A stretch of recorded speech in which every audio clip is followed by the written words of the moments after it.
ఈ అభి ఏంటి? పుట్టలో నుంచి బయటకొచ్చిన పాము పట్టేల సౌండ్ వినగానే పుట్టుక్కున లోపలికి వెళ్ళిపోయినట్టు నన్ను చూసి టపక్కుని అలా వెళ్ళిపోయిందేంటి?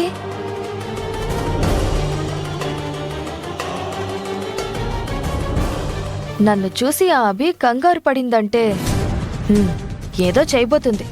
వెంటనే ఈ విషయం ఐరేంద్రికి చెప్పాలి.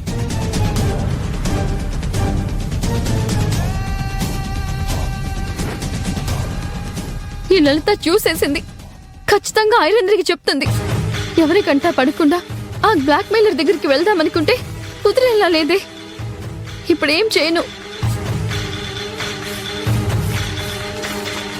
మావయ్య గారికి చెప్పి వెళ్తే బెటరా? లేదు లేదు, ఆయనకి చెప్తే ఆయన ఇంకా కంగారు పడిపోతారు. ఇప్పుడు ఎలా?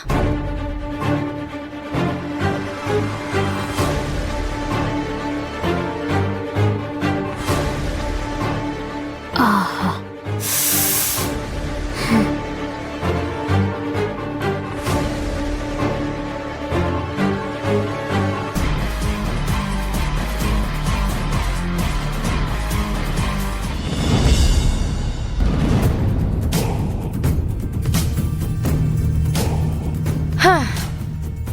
బాగుంది ఐరేంద్రి, చాలా బాగుంది.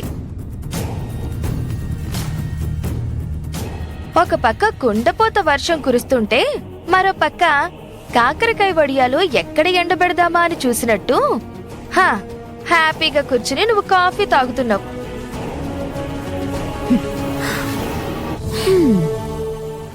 వదినా, నువ్వేదో చెప్పాలని ఇక్కడికొచ్చావు.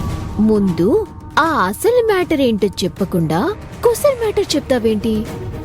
ఎందుకేమైంది? ఆ అభి ఎక్కడికో బయలుదేరింది.